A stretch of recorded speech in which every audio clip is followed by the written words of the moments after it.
ನಾನು ತಿಂಡಿ ತಿಂತಾ ಇದ್ದ. ತಿಂಡಿ ತಿಂದ್ಬಿಟ್ಟು ಪಾಪನ ಮಲಗ್ಸೋಣ ಅಂತ ಅಂದ್ಕೊಂಡು ಅವ್ರಿಗೆ ಪುಣ್ಯಕೋಟಿ ನೋಡ್ತಾ ಇರಲಿ ಅಂತ ಅಂದ್ಬಿಟ್ಟು ಪುಣ್ಯಕೋಟಿನ ಕೊಟ್ಟಿದ್ದೆ. ಟಿ ವಿ ನೋಡ್ತಾನೆ ಅವರು ಮಲ್ಕೊಂಡ್ಬಿಟ್ಟಿದ್ದಾರೆ. ಪುಣ್ಯಕೋಟಿ ಹಾಕ್ಕೊಟ್ಟಿದ್ದೆ, ನೋಡ್ತಾ ಇದ್ಲಿ. ಅಷ್ಟರಲ್ಲಿ ನಾನು ಸ್ವಲ್ಪ ತಿಂಡಿ ತಿನ್ಕೊಂಡ್ಬಿಡೋಣ, ಆಮೇಲೆ ಪಾಪನ ಮಲಗ್ಸೋಣ ಅಂತ ಅಂದ್ಕೊಂಡು.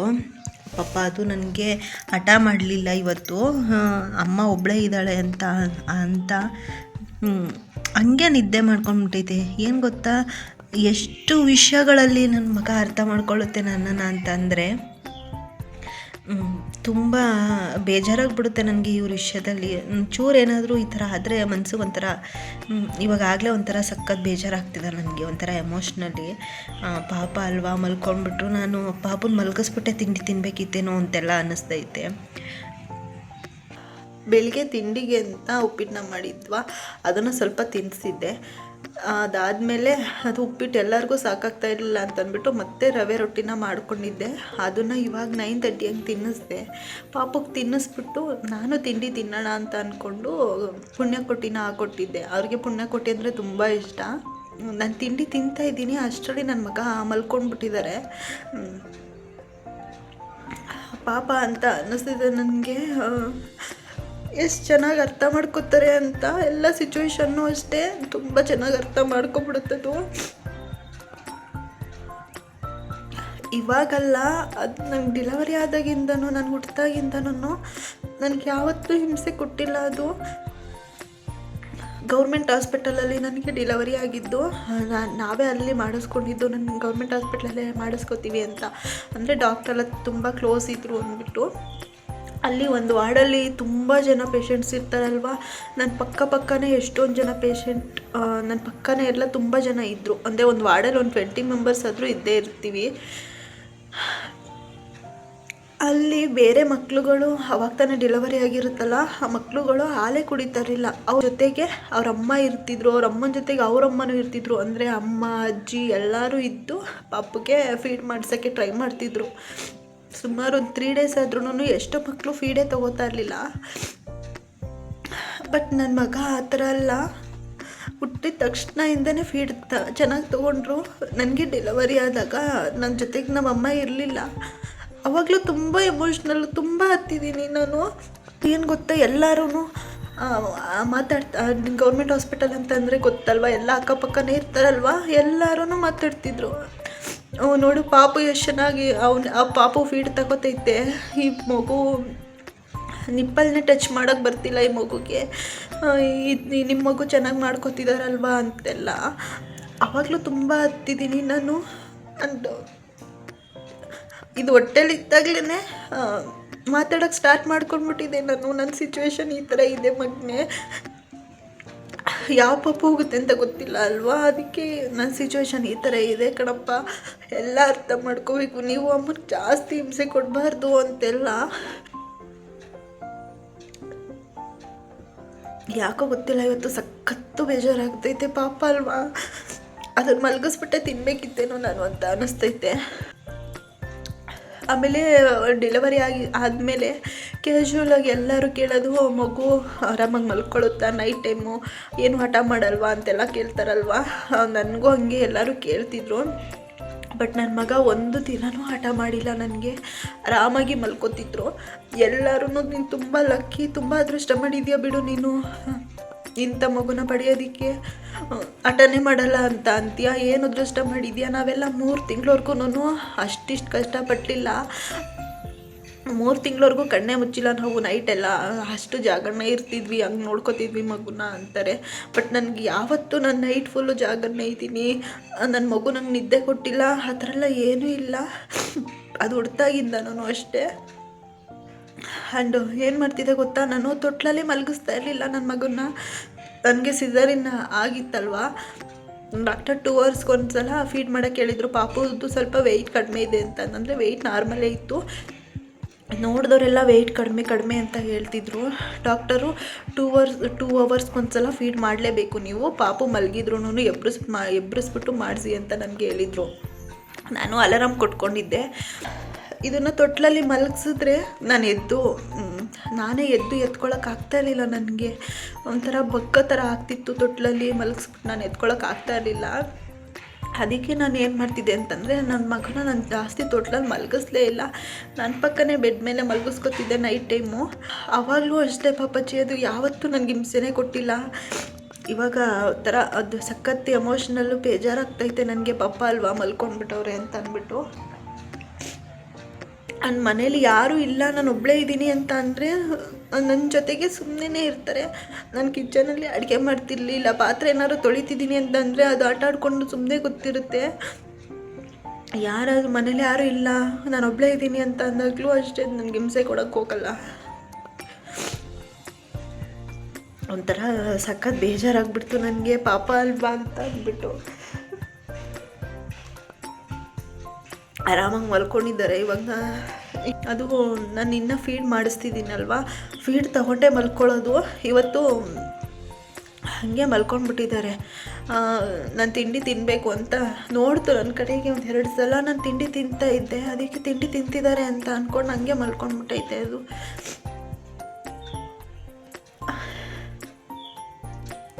ಯಾಕೆ ಇಷ್ಟು ಎಮೋಷ್ನಲ್ ಆಗ್ತೀನಿ ನನಗೆ ಗೊತ್ತಿಲ್ಲ. ಆದರೆ ನನ್ನ ಮಗನ ವಿಷಯದಲ್ಲಿ ಹಿಂಗೆ ಚಿಕ್ಕ ಪುಟ್ಟಕ್ಕೂ ನನ್ನ ಕೈಲಿ ತಡ್ಕೊಳಕ್ಕಾಗೋದೇ ಇಲ್ಲ, ಅಷ್ಟು ಶಕ್ತಿನೇ ಇಲ್ಲ. ಇವಾಗಲೇ ಸ್ವಲ್ಪ ಪರವಾಗಿಲ್ಲ, ಅಳೋದೆಲ್ಲ ಕಡಿಮೆ ಆಗಿದೆ. ನೀವು ನಂಬ್ತಿರೋ ಬಿಡ್ತಿರೋ, ನಾವು ವ್ಯಾಕ್ಸಿನ್ ಹಾಕಿಸ್ತಿದ್ನಲ್ವ 1.5 ತಿಂಗಳಲ್ಲಿ ಹಾಕಿಸ್ದಾಗ ಒಂದು ಕಡೆ ಪಾಪು ಅಳೋಕ್ಕೆ, ಒಂದು ಕಡೆ ನಾನು ಅಳ್ತಾ ಕೂತ್ಕೊಳ್ಳೋಕ್ಕೆ. ಆ್ಯಂಡ್ ಆವಾಗಲೂ ಫೀಡ್ ಮಾಡೋಕ್ಕೆಲ್ಲ ಎತ್ಕೋತಿದ್ನಲ್ವ, ಕಣ್ಣೀರು ಮತ್ತು ನೋಸಲ್ಲೆಲ್ಲ ಬಂದ್ಬಿಡೋದಲ್ವ. ಅಭಿನಯ ಎಲ್ಲ ಒರೆಸೋರು ನನಗೆ. ನಾನು ಪಾಪು ಎತ್ಕೊಂಡು ಫೀಡ್ ಮಾಡ್ತಿದ್ದೆ, ಅದನ್ನು ಶೇಕ್ ಮಾಡೋಕ್ಕಾಗಲ್ಲ, ಅಳ್ಳಾಡಿಸ್ಬಾರ್ದು, ಅಳ್ಳಾಡಿಸಿದ್ರೆ ಎಲ್ಲಿ ಅದಕ್ಕೆ ನೋವಾಗುತ್ತೋ ಅಂತ ಅಂದ್ಬಿಟ್ಟು ನಾನು ಏನು ಕಣ್ಣೀರು ಕೂಡ ಒರೆಸ್ಕೋತಾ ಇರಲಿಲ್ಲ. ಹಾಗೆ ಮೂಗಲ್ಲೂ ಕೂಡ ಬಂದ್ಬಿಡೋದು ವಾಟರ್ ಥರ. ಅದನ್ನ ಎಲ್ಲ ಅವರೇ ಒರೆಸ್ಕೊಡ್ತಿದ್ರು ನನಗೆ. ನನ್ನ ಫ್ರೆಂಡ್ ಒಬ್ರಿಗೆ ಇವಾಗ ಡೆಲಿವರಿ ಆಗಿದೆ. ಒಬ್ರಿಗೆ ಅವ್ರ ಪಾಪು ಆಗಲೇ 1 ಮಂತ್ ಆಗ್ತಾಯಿದೆ ಡೆಲಿವರಿ ಆಗಿ. ಬ್ರೆಸ್ಟ್ ಮಿಲ್ಕೇ ತೊಗೋತಾ ಇಲ್ವಂತೆ ಅವರು. ನಿಪ್ಪಲ್ ಟಚ್ ಮಾಡೋದಾಗಲಿ, ಅದನ್ನು ಸಕ್ ಮಾಡೋದು ಗೊತ್ತಾಗ್ತಿಲ್ವಂತೆ ಮಗುಗೆ. ಕುಡಿಯೋದೇ ಇಲ್ವಂತೆ ಹಾಲನ್ನ. ಅವರು ಪಾಪ ಬ್ರೆಸ್ಟ್ ಮಿಲ್ಕೆಲ್ಲನೂ ಪಂಪ್ ಮಾಡಿಬಿಟ್ಟು ಪಂಪಲ್ಲಿ ಅವರು ಕುಡಿಸ್ತಾ ಇರೋದು. ಬಾಟಲ್ ಫೀಡ್ ಮಾಡ್ತಿದ್ದಾರೆ ಇವಾಗ ಅವರು. ಅವರೆಲ್ಲ ಕಾಲ್ ಮಾಡಿ ಹೇಳ್ತಾರಲ್ವ, ನಮ್ಮ ಪಪ್ಪು ಈ ಥರ ಮಾಡ್ತಿದೆ ಅಂತ. ಹಾಗೆ ನೈಟೆಲ್ಲ ನಿದ್ದೆನೇ ಕೊಡೋಲ್ಲ ನನಗೆ, ಮಲ್ಕೊಳ್ಳೋದೇ ಇಲ್ಲ, ನೈಟ್ ಆಗ್ತಿದ್ದಂಗೆ ಎದ್ಬಿಡುತ್ತೆ, ಡೇ ಟೈಮಲ್ಲಿ ಮಲ್ಕೊಳ್ಳುತ್ತೆ ಅಂತೆಲ್ಲ ಹೇಳ್ತಾರಲ್ವ. ಅವಾಗೆಲ್ಲ ನನ್ನ ಮಗನ ನೆನ್ಪು ಮಾಡ್ಕೊತಾನೆ ಇರ್ತೀನಿ, ಈ ಥರ ಎಲ್ಲ ನನಗೆ ಮಾಡೇ ಇಲ್ವಲ್ಲ ಇವರು ಅಂತ. ಆ್ಯಂಡ್ ಒಂಥರ ಎಷ್ಟೇ ಮನಸ್ಸಿಗೆ ಎಷ್ಟೇ ನೋವಿದ್ರೂ ನನ್ನ ಮಗನ ಜೊತೆ ಆಟ ಆಡಿಕೊಂಡು ಮರ್ತೇ ಹೋಗ್ಬಿಡುತ್ತೆ ನನಗೆ. ನಾನು ಏನು ಗೊತ್ತಾ, ಅವ್ರಿಗೆ ಫೋನ್ ಮಾಡಿಲ್ಲ, ಇವ್ರಿಗೆ ಫೋನ್ ಮಾಡಿಲ್ಲ, ಅವ್ರು ಹಂಗಂದ್ರಂತೆ, ಇವ್ರು ಹಿಂಗಂದ್ರಂತೆ, ಆ ಥರ ವಿಷಯಗಳಿಗೆ ನಾನು ತಲೆನೇ ಕೆಡಿಸ್ಕೊಳಕ್ಕೆ ಹೋಗಲ್ಲ. ನನಗೆ ಮೇನ್ ಬೇಕಾಗಿರೋದು ನಮ್ಮ ಮಗ. ಮೋಸ್ಟ್ ಆಫ್ ದ ಟೈಮ್ ನಾನು ಪಾಪಕ್ಕೆ ಟೈಮ್ ಕೊಡ್ತೀನಿ. ನೀವು ನನ್ನ ವೀಡಿಯೋಸ್ಗಳನ್ನ ನೀವು ಚೆಕ್ ಮಾಡ್ಬೋದು. ನಾನು ರೆಗ್ಯುಲರಾಗಿ ವೀಡಿಯೋಸ್ ಹಾಕೋದೇ ಇಲ್ಲ, ಹಾಕೋಕ್ಕಾಗೋದೇ ಇಲ್ಲ ನನಗೆ. ಅವ್ರಿಗೆ ಊಟ ತಿನ್ನಿಸೋದಕ್ಕೆ 1 hour ಟೈಮ್ ಬೇಕು, 3 ಟೈಮ್ಸು ಅಷ್ಟೇ. ಬೆಳಿಗ್ಗೆ, ಮಧ್ಯಾಹ್ನ, ಸಂಜೆ 3 ಹೊತ್ತು ನನಗೆ ಟೈಮ್ ಬೇಕು ಊಟ ತಿನ್ನಿಸೋದಕ್ಕೆ. ಅವ್ರಿಗೆ ಊಟ ತಿನ್ನಿಸೋ ಟೈಮಲ್ಲಿ ನಾನೇನು ಫೋನೇ ಟಚ್ ಮಾಡಲ್ಲ. ಫೋನೆಲ್ಲ ನಾನು ರೂಮಲ್ಲಿ ಇಟ್ಬಿಟ್ಟೆ ನಾನು ಆಚೆ ಅವ್ರಿಗೆ ಊಟ ತಿನ್ನಿಸ್ತೀನಿ. ಹಾಗೆ ಬೇರೆ ಟೈಮಲ್ಲಿ ಆಟ ಆಡ್ತಿರ್ತಾರೆ, ಇನ್ನು ಮಲ್ಕೊಂಡಿರೋ ಟೈಮಲ್ಲಿ ಫ್ಯಾನ್ ಆನ್ ಮಾಡಿರ್ತೀನಿ ನಾನು. ನನ್ನ ಮಗ ಸ್ವಲ್ಪ ಸೆಕೆ ಆದ್ರೂ ಅವರು ಮಲ್ಕೊಳ್ಳಲ್ಲ. ಫ್ಯಾನ್ ಆನ್ ಮಾಡಿದಾಗ ಆ ಟೈಮಲ್ಲಿ ನಾನು ವೀಡಿಯೋಗೆಲ್ಲ ವಾಯ್ಸ್ ಕೊಟ್ಟರೆ ವಾಯ್ಸ್ ನಾಯ್ಸ್ ಬರುತ್ತೆ, ಕ್ಲಿಯರೆನ್ಸ್ ಆಗಿರಲ್ಲ. ಫ್ಯಾನ್ ಆಫ್ ಮಾಡಿದ್ರೆ ನನ್ನ ಮಗ ಎಲ್ಲಿ ಎದ್ಬಿಡ್ತಾರೋ ಅಂತ ಅಂದ್ಬಿಟ್ಟು ನಾನು ಫ್ಯಾನೇ ಆಫ್ ಮಾಡಲ್ಲ. ಆ ಟೈಮಲ್ಲೂ ನಾನು ವೀಡಿಯೋಸ್ಗಳನ್ನ ಎಡಿಟ್ ಮಾಡ್ಕೊಳ್ಳೋದಾಗಲಿ ಅದು ಆಗೋದೇ ಇಲ್ಲ ನನಗೆ.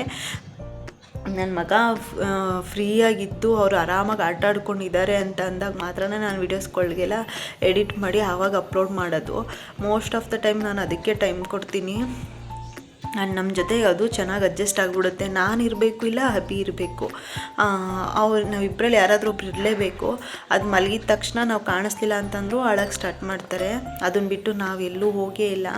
ಆ್ಯಂಡ್ ಅಭಿಗೂ ಅಷ್ಟೇ ತುಂಬ ನೋವಿದೆ ಮನಸ್ಸಲ್ಲಿ. ಪಾಪ ಅವ್ರ ಅಪ್ಪನ ಅವ್ರು ಕಳ್ಕೊಂಡಿರೋದ್ರಿಂದ. ಬಟ್ ಅವರು ನನ್ನ ಮಗನ ಜೊತೆ ಆಟ ಆಡಿಕೊಂಡು ಮಗನ ನೋಡಿಕೊಂಡೆ ಅವ್ರು ಖುಷಿಯಾಗಿರೋದು. ಅಷ್ಟು ಅರ್ಥ ಮಾಡ್ಕೋತಾರೆ. ನನ್ನ ಮಗ ಎಲ್ಲನೂ ಅರ್ಥ ಮಾಡ್ಕೊಳ್ಳುತ್ತೆ. ಅಷ್ಟು ಮುದ್ದು ಮಾಡ್ತಾರೆ ನಮ್ಮನ್ನು. ಜಾಸ್ತಿ ಹಿಂಸೆ ಎಲ್ಲ ಕೊಡೋಕ್ಕೆ ಹೋಗೋದೇ ಇಲ್ಲ. ಈ ಥರ ಎಲ್ಲ ಮಕ್ಕಳು ಇದೇ ಥರನೇ. ಆ್ಯಂಡ್ ಎಲ್ಲರಿಗೂ ಪೇರೆಂಟ್ಸ್ಗೂ ಹಾಗೆ ಅನಿಸೋದು.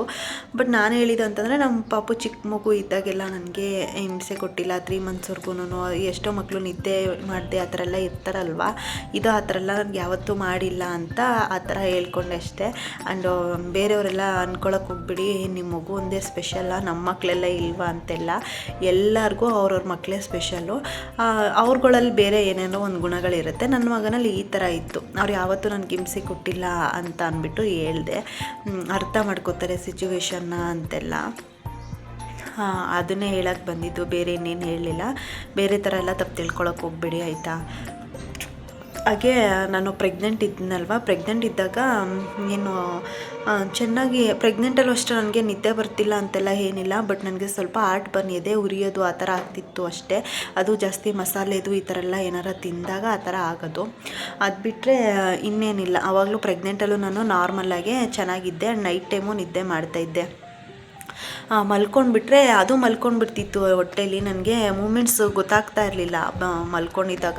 ಆ್ಯಂಡ್ 3 o'clock 3:30 ಆ ಥರ ನಾನು ನೇಚರ್ ಕಲ್ಗೆ ಎದ್ದೇಳ್ತಿದ್ನಲ್ವ, ಆವಾಗ ಎಲ್ಲ ಒಂದು ಕಡೆ ಹೊಟ್ಟೆಲಿ ಮಗು ಒಂದು ಕಡೆ ಹಿಂಗೆ ಗುಡ್ಡೆ ಥರ ಹಿಂಗೆ ಬಂದ್ಬಿಟ್ಟಿರ್ತಿತ್ತು. ಒಂದು ಸೈಡಿಗೆ ಬಂದ್ಬಿಡ್ತಿತ್ತು ಪಾಪು. ಆವಾಗ ನನಗೆ ಭಯ. ಆ್ಯಂಡ್ ಎಲ್ಲರೂ ಹೇಳ್ತಿದ್ರಲ್ವ ಮೂಮೆಂಟ್ಸ್ ಆಗ್ತಾ ಇರಬೇಕು ಅಂತ. ನನಗೆ ಮೂಮೆಂಟ್ಸು ನೈಟ್ ಟೈಮ್ ಗೊತ್ತಾಗ್ತಾ ಇರಲಿಲ್ಲ. ನನ್ನ ಮಗ ನೈಟ್ ಟೈಮ್ ಮಲ್ಕೊಂಡ್ಬಿಡ್ತಿತ್ತು ಅದು ಹೊಟ್ಟೆಲಿ ಅಂತ ಅನಿಸುತ್ತೆ. ನನಗೆ ಗೊತ್ತಾಗ್ತಾ ಇರಲಿಲ್ಲ. ಆವಾಗ ನಾನು ಆವಾಗಲೂ ಅಷ್ಟೇ ಹೊಟ್ಟೆಲಿ ಹಿಂಗೆ ಹೊಟ್ಟೆ ಮೇಲೆ ಕೈ ಇಟ್ಕೊಂಡು ಮಾತಾಡ್ತಿದ್ದೆ. ಪ್ಲೀಸ್ ಒಂದೇ ಒಂದು ಸಲ ನನಗೆ ಶೇಕ್ ಮಾಡಿ ಆಯಿತಾ, ಒಂದೇ ಒಂದು ಸಲ ಎದ್ದೇಳಿ, ಇವಾಗ ಅಮ್ಮನಿಗೆ ಭಯ ಆಗ್ತಿದೆ, ಸ್ವಲ್ಪ ನೀವು ಇವಾಗ ಶೇಕ್ ಮಾಡಬೇಕು ಅಂತೆಲ್ಲ ಅಂತ ಅಂದ್ಕೊಂಡು ಹೊಟ್ಟೆ ಮೇಲೆ ಹಿಂಗೆ ಕೈ ಇಟ್ಕೊಂಡ್ರೆ ಸಾಕು. ಆವಾಗ ನನ್ನ ಮಗ ಮೂಮೆಂಟ್ ಮಾಡ್ತಿದ್ರು ಅವರು ಸೀರಿಯಸ್ಲಿ. ಮತ್ತು ಮಿಡ್ನೈಟಲ್ಲೆಲ್ಲ ನಾನು ಅದೇ ರೀತಿಯೇ ಮಾತಾಡ್ಕೊತಿದ್ದೆ. ಅಂತ 1-2 ಸಲ ಏನು ಮಾಡಿದ್ದೀನಿ ಗೊತ್ತಾ, ಹಾಸ್ಪಿಟಲಲ್ಲಿ ನಾವು ತೋರಿಸ್ತಿದ್ದಿದ್ದು ಹಾಸ್ಪಿಟಲಲ್ಲಿ ತುಂಬ ರಶ್ ಇರೋದು. ಆವಾಗ ನರ್ಸ್ಗಳು ನನಗೆ ಸಪೋರ್ಟ್ ಮಾಡ್ತಿದ್ರು. ಅವ್ರೇನು ಮಾಡಿದ್ರು ಅಂತಂದರೆ ಬೇಗ ತೋರ್ಸಾಗಬೇಕು ಅಂತಂದರೆ ಸುಳ್ಳು ಹೇಳ್ತಿದ್ರು. ಯಾಕೋ ಬೇಬಿ ಮೂಮೆಂಟ್ ಗೊತ್ತಾಗ್ತಿಲ್ವಂತೆ ಸರ್, ಅದಕ್ಕೆ ಅಂತ ಹಿಂಗೆ ಹೇಳೋರು. ಹಂಗೆ ಹೇಳಿದ ತಕ್ಷಣ ಬೇಗ ಬಿಟ್ಬಿಡ್ತಾಯಿದ್ರು. ಮಗುದು ಮೂಮೆಂಟ್ ಗೊತ್ತಾಗ್ತಿಲ್ವಂತೆ ಅಂದಿದ ತಕ್ಷಣವೇ ಬೇರೆ ಪೇಷಂಟ್ಸ್ಗಳು ನೋಡಿದೆ ನಮ್ಮನ್ನೇ ಬೇಗ ಬಿಡ್ತಿದ್ರು ಅಂದ್ಬಿಟ್ಟು 1-2 ಸಲ ಅವ್ರು ಆ ಥರ ಮಾಡಿದರು. ನನಗೆ ಟೈಮ್ ಇರಲಿಲ್ಲ, ಅರ್ಜೆಂಟ್ ಇದೆ ಅಂತ ಕೇಳ್ಕೊಂಡಿದ್ದಕ್ಕೆ. ಆವಾಗ ಭಯ ಆಗೋದು ನನಗೆ, ಅಯ್ಯೋ ಸುಳ್ಳು ಹೇಳ್ತಿದ್ದೆ ಹೇಳ್ತಿದ್ದೀವಲ್ಲ, ಸಾರಿ ಮಗನೇ ಸುಳ್ಳು ಹೇಳ್ತಿದ್ದೀವಿ. ಆವಾಗ ಅಲ್ಲಿ ನಿಂತ್ಕೊಂಡೇ ಕೇಳ್ಕೊತಿದ್ದೆ, ಪ್ಲೀಸ್ ಇವಾಗ ಒಂದ್ಸಲ ಮೂಮೆಂಟ್ ಮಾಡಿ, ನಾವು ಈ ಥರ ಸುಳ್ಳು ಹೇಳ್ಬಿಟ್ಟಿದ್ದೀವಿ, ಒಂದ್ಸಲ ಮೂಮೆಂಟ್ ಮಾಡಿ ಅಂತೆಲ್ಲ ಆವಾಗಲೂ ಕೇಳ್ಕೊತಿದ್ದೆ. ಆಗಲೂ ಮೂಮೆಂಟ್ ಮಾಡ್ತಿದ್ದು. ಆ್ಯಂಡ್ ಇದೆಲ್ಲ ಸುಳ್ಳು ಅಂತೆಲ್ಲ ಅನ್ನಿಸ್ಬೋದೇನೋ, ಒಂದು ತಾಯಿಯಾಗಿ ಸಂಪೂರ್ಣವಾಗಿ ಇದನ್ನೆಲ್ಲ ಫೀಲ್ ಮಾಡಿದವ್ರಿಗೆ ಗೊತ್ತಾಗ್ಬಿಡುತ್ತೆ. ಮಕ್ಕಳು ನಾವು ಮಾತಾಡೋದು ಎಲ್ಲನೂ ಅವರು ಅನಲೈಸ್ ಮಾಡ್ತಿರ್ತಾರೆ. ಮೂಮೆಂಟ್ಸ್ ಎಲ್ಲ ಗೊತ್ತಾಗುತ್ತೆ ಮಕ್ಳಿಗೂ. ನಾವು ಮಾತಾಡೋದು ಅವ್ರಿಗೆ ಗೊತ್ತಾಗುತ್ತೆ, ಚೆನ್ನಾಗೇ ಗೊತ್ತಾಗ್ಬಿಡುತ್ತೆ. ನನಗಂತೂ ನನ್ನ ಮಗ, ನಾನು ಯಾವಾಗ ಕೇಳ್ಕೊತಿದ್ದೆ ಈ ಟೈಮಲ್ಲಿ ಇವಾಗ ಮೂಮೆಂಟ್ ಮಾಡಿ ಪ್ಲೀಸ್, ಇವಾಗ ಒಂದ್ಸಲ ಮೂಮೆಂಟ್ ಮಾಡಿ ಅಂತ ಕೇಳ್ಕೊತಿದ್ದಾಗೆಲ್ಲ ಅದು ಮೂಮೆಂಟ್ ಮಾಡ್ತಿದ್ರು. ಈ ಥರ ಇತ್ತು. ಇದೊಂದೊಂಥರ ಎಮೋಷ್ನಲ್ಲು. ಹಾಗೆ ಇದೆಲ್ಲ ಬರೀ ನನ್ನ ಮಗನ ಬಗ್ಗೆನೇ ಈ ವಿಡಿಯೋದಲ್ಲಿ ಶೇರ್ ಮಾಡ್ಕೊಂಡಿದ್ದೀನಿ. ವಿಡಿಯೋ ನಿಮ್ಗೆ ಇಷ್ಟ ಆದರೆ ಒಂದು ಲೈಕ್ ಮಾಡಿ, ನನ್ನ ಚಾನಲ್ ಏನಾದ್ರು ನಿಮ್ಗೆ ಇಷ್ಟ ಆದರೆ ಸಬ್ಸ್ಕ್ರೈಬ್ ಮಾಡ್ಕೊಳ್ಳಿ. ಹಾಗೆ ಏನು ಎಮೋಷ್ನಲಿ ವಿಡಿಯೋ ಮಾಡಾಕಿದ್ದಾಳೆ ವ್ಯೂಸ್ ಬರಲಿ ಅಂತ ಅಂದ್ಬಿಟ್ಟು, ಇಲ್ಲ ಬೇರೆ ಇನ್ನೇನೋ ಆ ಥರ ಎಲ್ಲ ತಪ್ಪು ತಿಳ್ಕೊಳಕ್ಕೆ ಹೋಗಬೇಡಿ. ಇವತ್ತು ಈ ಥರ ಇತ್ತಲ್ಲ, ಹಿಂಗೆ ಆಯ್ತಲ್ಲ, ಅದಕ್ಕೆ ನಂಗೆ ಸ್ವಲ್ಪ ಅಳು ಬಂದುಬಿಡ್ತು ಅಷ್ಟೇ. ಸಿಗೋಣ ನೆಕ್ಸ್ಟ್ ವಿಡಿಯೋದಲ್ಲಿ. Thank you for watching.